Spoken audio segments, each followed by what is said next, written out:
Assalamualaikum warahmatullahi wabarakatuh. Hai teman-teman semua, kembali lagi bersama saya di channel Diari Afia.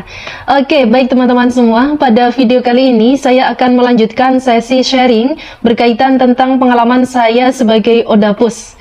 Odapus ini adalah singkatan dari orang dengan lupus. Apa itu lupus? Mungkin teman-teman sempat atau mungkin bahkan banyak yang bertanya-tanya, apa sih itu lupus gitu ya. Nah, seperti yang sudah dijelaskan pada video-video sebelumnya bahwa lupus ini adalah salah satu jenis penyakit dari autoimun ya, yang menyerangnya secara sistemik. Pada kondisi normal, imun tubuh ini berperan aktif dalam melindungi diri dari berbagai macam bakteri, virus, dan lain sebagainya. Tapi pada kondisi autoimun lupus, nah di sini justru imun yang ada pada tubuh ini menyerang diri sendiri. Nah, inilah yang akhirnya disebut sebagai autoimun. Nah, autoimun itu kan banyak ya jenis-jenisnya. Ada lupus, ada rheumatoid arthritis, dan lain sebagainya. Nah, kebetulan yang saya alamin ini adalah lupus atau systematic lupus erythematosus. Oke, mungkin di antara teman-teman juga banyak yang bertanya atau sempat terbesit nih di dalam pikiran bahwa apa sebenarnya penyakit lupus ini bisa menular? Apakah lupus ini termasuk virus? Nah, ini sering ya saya dengar banyak orang yang menganggap bahwa lupus ini adalah virus. Kalau virus ya bisa menular gitu ya. Oke, di sini saya akan sharing ya berkaitan tentang apa yang sudah dokter jelaskan kepada saya selama bertahun-tahun, karena saya dulu juga awalnya tidak paham apa itu lupus dan bagaimana itu lupus. Tapi karena seiring perjalanan waktu, para dokter memberikan penjelasan sedetail mungkin kepada saya berkaitan tentang penyakit lupus. Nah, di sini teman-teman semua, tentu apa yang saya jelaskan berangkat dari apa yang saya alamin dan fahami tentang lupus yang ada dalam diri saya. Berkaitan tentang apakah itu lupus menular? Tidak ya teman-teman. Jadi penyakit lupus ini sama sekali tidak menular. Dan lupus itu bukanlah virus. Seperti yang tadi sudah saya jelaskan ya, bahwa lupus ini disebabkan oleh autoimun atau imun tubuh yang aktif, yang terlalu aktif, dan ada kondisi yang tidak normal pada kinerja imun yang seharusnya melindungi diri, tapi justru menyerang diri kita sendiri.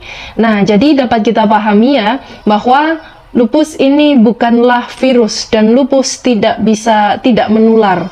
Jadi teman-teman di luar sana jangan khawatir ketika misalnya berhubungan atau melakukan komunikasi atau kontak dengan para penderita lupus, jangan khawatir karena mereka tidak menular gitu ya teman-teman. Karena saya sendiri juga sering berinteraksi dengan teman-teman, kemudian keluarga terutama yang sering bersama saya 24 jam bersama saya, bahkan kalau lagi libur gitu ya. Nah, di sini tidak menularkan kepada mereka karena lupus ini bukanlah virus dan juga bukan penyakit yang menular. Lalu juga selain itu saya sering mendapatkan pertanyaan, apakah lupus itu termasuk kanker? Bukan ya teman-teman. Jadi lupus ini bukan juga termasuk kanker. Lupus dan kanker ini adalah penyakit yang berbeda. Nah, tadi sekali lagi lupus adalah gangguan yang ada pada sistem imun kita yang terjadi kesalahan saat bekerja karena terlalu aktif gitu ya, yang seharusnya melindungi malah menyerang kita sendiri. Lalu bagaimana gejalanya, kondisi pada pasien lupus? Kondisi pasien lupus ataupun gejala yang dialamin ini pun juga bermacam-macam. Tergantung apa yang diserang. Kalau misalnya yang diserang adalah jantungnya, ya berarti ada tanda-tanda yang mengarah ke jantung. Kemudian ginjal ditandai dengan urin yang berbusa, perutnya sakit, dan lain sebagainya. Nah, ini kondisi-kondisi yang lebih spesifik yang menandakan bahwa seseorang itu punya penyakit lupus. Kalau saya sendiri, ya dulu mengalami sakit perut ya, sakit perut yang hebat. Kemudian sakitnya ini berpindah-pindah, kemudian juga pernah mengalami seperti sesak nafas, rambut rontok, dan lain sebagainya. Tapi ada gejala-gejala yang umum ya, umum ini bisa terjadi pada semua jenis penyakit lupus. Misalnya kelelahan yang teramat gitu ya. Jadi bekerja sedikit itu mudah lelah, mudah kecapean, kemudian rambut rontok atau pegal-pegal. Nah, ini kondisi umum yang biasanya terjadi pada pasien-pasien lupus dengan jenis apapun. Karena lupus ini sendiri masih banyak ya jenisnya, jadi bukan berarti hanya satu jenis gitu ya. Autoimun masih memiliki beberapa bagian di dalamnya, termasuk lupus. Begitupun lupus masih punya bagian yang lebih spesifik. Misalnya, lupus yang menyerang pada ginjal ini disebut sebagai lupus nefritis, gitu ya. Atau misalnya menyerang trombosit, disebut lupus trombositopenia. Atau misalnya menyerang pada tulang, dikatakan sebagai lupus artritis, gitu ya. Atau bahkan bisa terjadi beberapa serangan, ya ginjal, ya tulang, ya trombosit, dan lain sebagainya. Nah, ini karena lupus, pengingat, dia bersifat sistemik. Oke.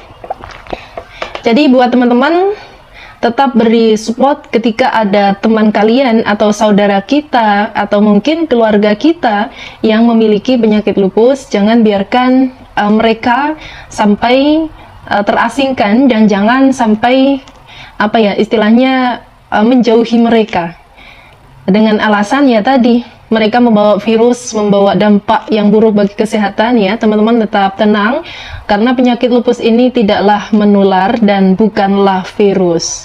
Kapan lupus bisa sembuh? Nah, kalau teman-teman bertanya-tanya apakah lupus ini bisa disembuhkan apa tidak, mungkin ada saudara atau teman kalian yang mengalami lupus kok tidak sembuh-sembuh, udah berobat bertahun-tahun. Nah, ini ada video, bisa simak video aku yang sebelumnya ya, yang ada di part 4. Oke, sekian dulu sharing pada sesi kali ini. Semoga bisa bermanfaat untuk saya, juga untuk teman-teman semuanya, yang sedikit gambaran yang berasal dari apa yang saya alami berkaitan tentang penyakit lupus. Jadi buat teman-teman di sana, tetaplah kita merangkul bagi para odapus, saling memberi support, saling menyemangati. Jangan biarkan mereka sampai down, karena mental mereka harus dijaga. Kesembuhan itu berasal dari paradigma pemikiran dan mental yang kuat.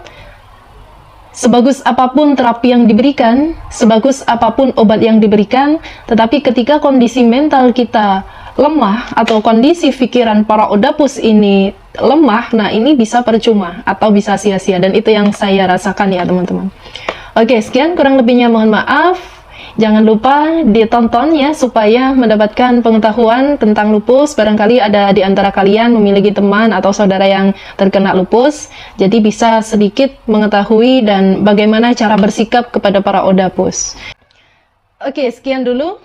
Terima kasih, kurang lebihnya mohon maaf. Sampai jumpa kembali dengan channel Diari Afiah di video-video berikutnya yang mengisahkan berkaitan tentang perjalanan saya sebagai sang odapus. Wassalamualaikum.